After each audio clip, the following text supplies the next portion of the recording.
Yeah. Yeah, now she's busy this year.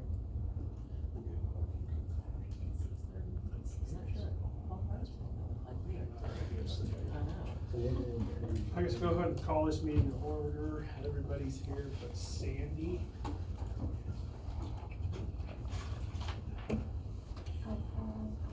Pledge allegiance. Pledge of Allegiance.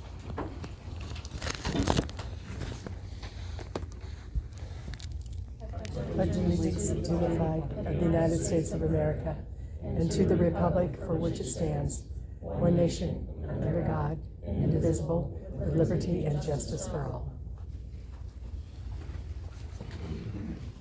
Empty chair. The empty chair policy is just to remind us of if you envision a student that's in an empty chair and that the decisions that we make tonight will always affect who those kids are. It's just a remembrance that that is why we are here, is for the students. Thank you. Consent items.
So he said numbers 1 through 6, but it also needs the warrants and the organizational meeting minutes. Okay.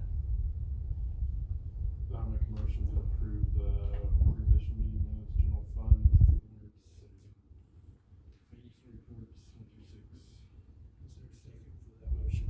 I'll second. All in favor?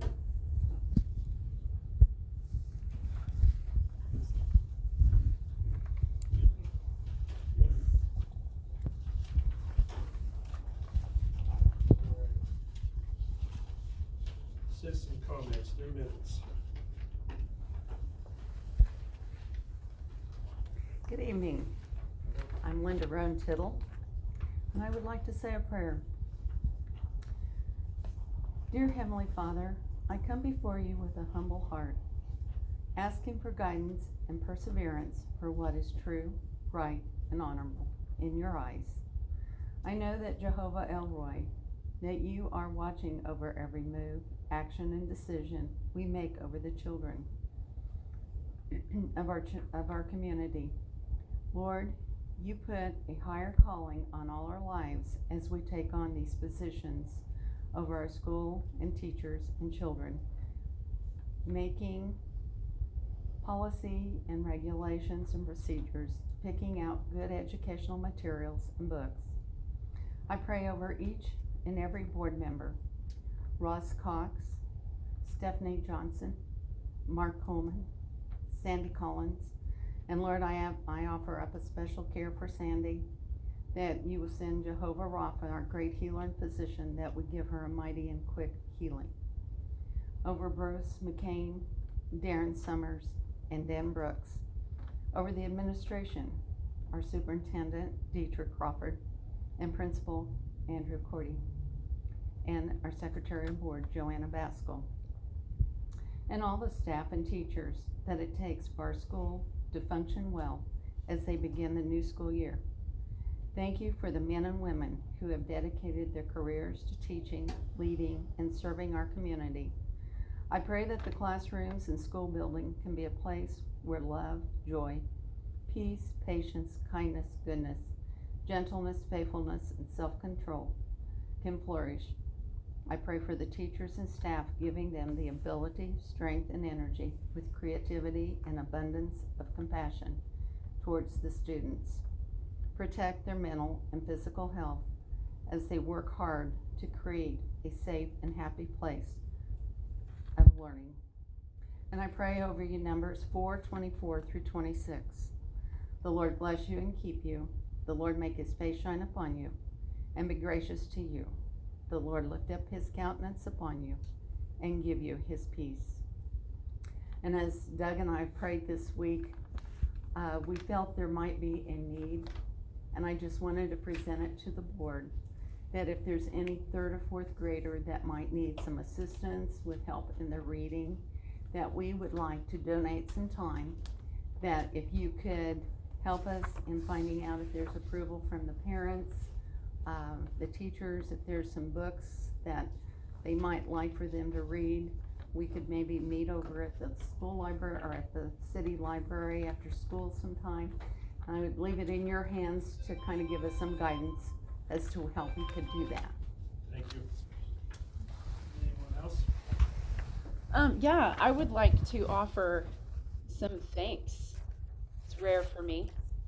For a robust agenda. I love it. I presume that that's the new admin. So thank you. I know that was a frustration in the community for some, and I know that Sandy had tried to address that a couple of times. So it is awesome to have 2 pages and know what's going to happen here ahead of time. So thank you. I hope that trend continues. Anyone else? All right. Assuming we have no athletic activities report.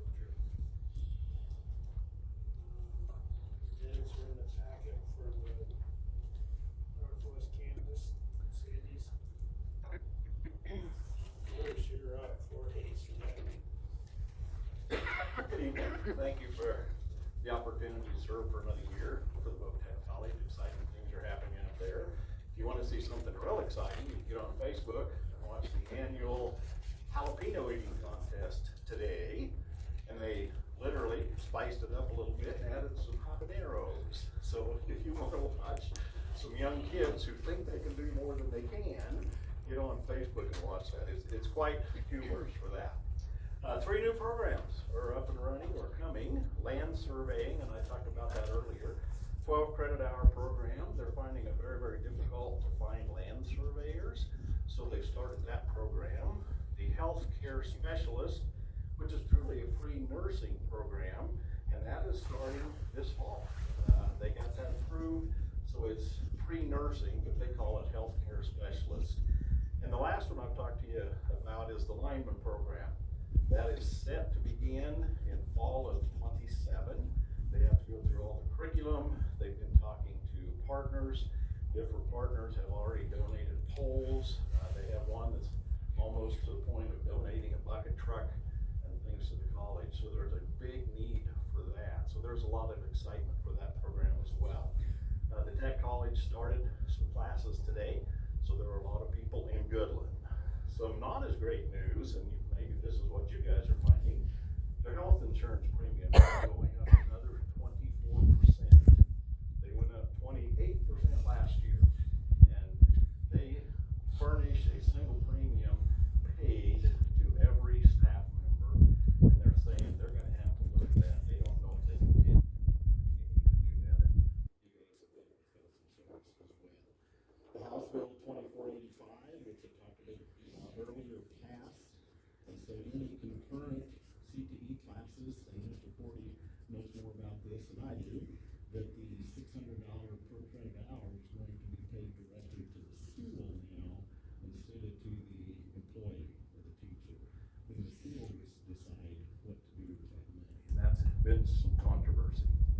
Student retention rate is in the 92 to 98% range, which is very high for junior colleges, especially Tech College. Their official enrollment was 778 students, up 3.5% from a year ago. They're expecting that to go up again this year. The CDL program has 50 plus students enrolled at this time and did receive a grant of $70,000 for a new semi. Not a new semi, you guys know what those cost. A newer, better semi. They got $1.74 million grant to create a downtown space for advanced manufacturing. And it's at 1008 Main. I don't know if you know where that's at, but it's just south of the thrift shop, the church, is that correct, Mr. Cordy? And they're pretty excited about that. Approximately 150 student athletes are enrolling this year. I've always questioned the student athlete numbers compared to the hundreds of thousands of dollars that they spend on coaches and all that stuff. Well, now they said there's going to be 150. If you figure average that about $10,000 per program, then that's well worth that, and it adds a lot to the community good. The welding department has stabilized their enrollment. You know, I talked to you about moving into the old auto body building. That was going to cost hundreds and hundreds of thousands of dollars to do that. And so the stabilization means they're probably not going to do that at this time. So they're still looking at the motor power sports in that building, which is jet skis, things, snowmobiles, motorcycles, things like that. It's not coming along very fast. So again, thank you for the opportunity to go to Goodland every Saturday, or once a month on Saturday. And it's been an exciting learning experience. Any questions? Thank you. Okay, Bruce. thank you. Principal report, Andrew. Since last event on July 20th through the 21st, I had the privilege of attending the CTE conference in Kansas City for career and technical education, like Mr. Coleman was talking about. The conference was great, minus the drive. It is quite the drive to Kansas City from here, everyone knows. I was actually able to connect, actually brought with me, with NCCR for our manufacturing and construction pathways. And so they will actually be working with Mr. Reiner, and with the goal that once he gets trained and certified, they will provide us with the curriculum and then the testing. And so then when students actually graduate, they actually do get an NCCR certification. And if they want a job, I can get them a job the very next day in Wichita, especially in the construction pathway. That one, I think they say every year they need 30,000 more. Welding's even bigger, but you have to go east. The shipyards are dying for welders. So that part was fascinating, just to meet these guys and get hooked up with them. So like having something extra for kids that, hey, you want a job right away, and then just walk straight in and pick up a job and make really good money. I think most of some of the businesses show up too, and yeah, we'll start you at $40 an hour if you're certified. If you're not, then we'll start you at 20 for non-certified. Obviously you are living in Wichita, but still, a lot of those companies are all over the state and nation. So I thought that was really cool. Just that part alone, I thought was worth the trip. On top of it, some of the breakout sessions I thought were phenomenal, and they will definitely be helpful, especially for some of our younger teachers in the CTE field. So I brought back some good stuff for them too. Other than that, I've spent most of the summer reaching out and trying to connect with some potential teachers, and spend a lot of time working on your schedule. It changes one teacher, especially with that smaller kid, changes everything. And so what we can offer, what we can't offer, it all varies based on one. And building a schedule around one is kind of hard too. However, I'm thankful. Later on tonight, hopefully you'll confirm that we have music again. Last week we had enrollment. It was actually, it's a lot more fun when kids are back in the building. This is a really boring job. Summer, no offense, Mrs. Crawford, but it's a really boring job without kids. Just throwing it out. I didn't get into education just to sit in an office, and that's what it feels like in the summer. So it was really exciting to see kids back in the building last week, even for a short amount of time. Other than that, for athletics, we're getting all geared up. Volleyball, all the uniforms are here, all of the standards are here, the new uprights for the big gym, along with pads, the ref thing. So volleyball in the main gym is all new. And then they have new uniforms, new shorts. And then for our football team, I actually had to pull up on Facebook because I can't remember all this. This Friday at 6 p.m. we'll be doing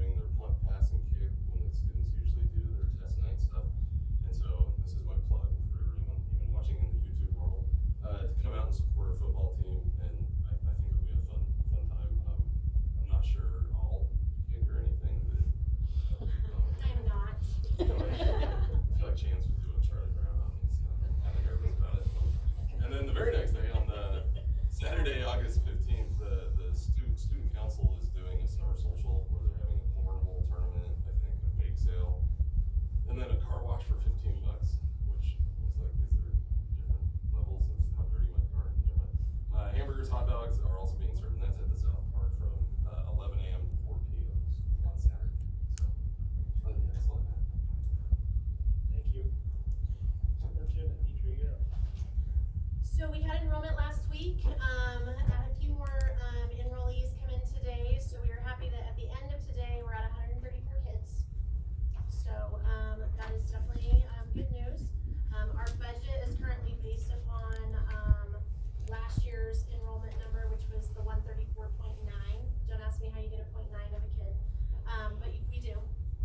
But that's where we're sitting at right now. So numbers definitely look good. Gearing up for in-service. In-service starts Wednesday, so we're gonna have a kickoff and do some team building things, some accountability, and then we'll start with the heavier stuff on Thursday, with a really long day with MTSS and TASN coming in to start working with our teams on interventions and things for math. Last year you guys concentrated on reading, and this year math will be the target for that. So and then we have Monday, High Plains Educational Cooperative is coming up to talk about teacher health, self-care, things that you can do for that. And then Tuesday will be the work day. We do have open house Tuesday evening, 5:30 to 6:30. PTO is, we've met and worked with them, and they're gonna bring in the snow cone machine, or truck. Snow shack. Is that what I call it? Snow shack. So they're gonna have Snow Shack come up, and we're gonna focus on an Americana or a patriotic theme this year. So look for some of those first day of back to school picnic things with that. And then we are going to continue the energy bus for our positive behavior reinforcement in the elementary school. So that was a really great thing that Mrs. Hammer did last year. So we don't need to reinvent the wheel for things that are already working in a positive way, is my thought on that. So from the last time that we met, KSDE had their Great Ideas Conference that kicked off on, I don't know when that would have been, the 29th, 30th of July. It was the week that the Monday, Tuesday, Wednesday of County Fair. So there is an at-risk accountability report that the state is kicking out that will be brand new this year for me to do some of the basics of it. There'll be 2 separate cohorts. One of them must be 4th grade. We have to have a minimum of 11 students in each cohort, which 4th graders currently don't have 11 kids. So I already have the question out there of, can we group and combine grade levels for those cohorts?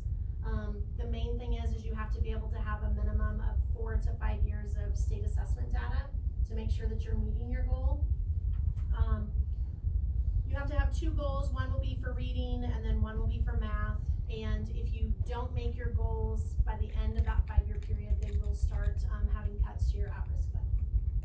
So that report doesn't even become active until September 21st, and then it's due by October 31st. So the state really doesn't even have all of the pieces in place for it yet. A little bit of the cart before the horse, if you will. But we will work through it and get through it because we don't have any other choice. So as I have more information about that, I will share more Is that information about something that. that changed in the last legislative session? It's not necessarily in a House bill, it's more about legislative funding. So really, 2 years ago, they started conversations in legislature about people who were having very large carryovers and at-risk funds. And whether those at-risk funds were being used properly or how they were being used. That's when they started coming out with the list every February of evidence-based interventions and things that you can use with your kids who are, at least 1 grade level or more below where they need to be. And so you can only use at-risk funds if it's curriculum or programs that are coming from that list. And then you can only use those funds to pay teachers during the time that either they're using those or specifically working with at-risk students. So it's kind of, it's put more accountability in place. That's not always a bad thing. But the districts who were doing what they needed to do with those funds, they're handcuffed a little bit, but those who weren't using those funds how they were intended to be, they're gonna have to be on the straight and narrow again.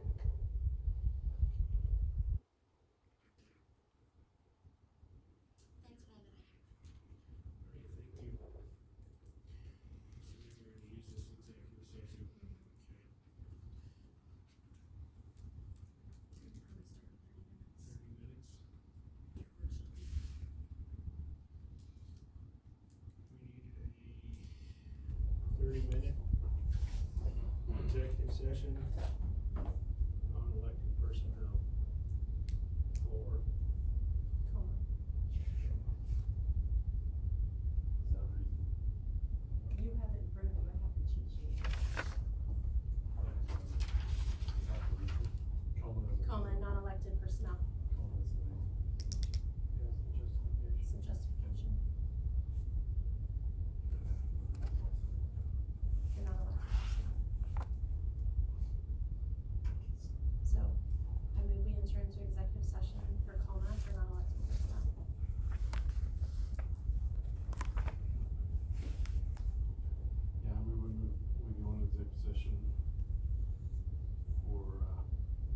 library at what? 7:20? Just 30 minutes is all. 30 minutes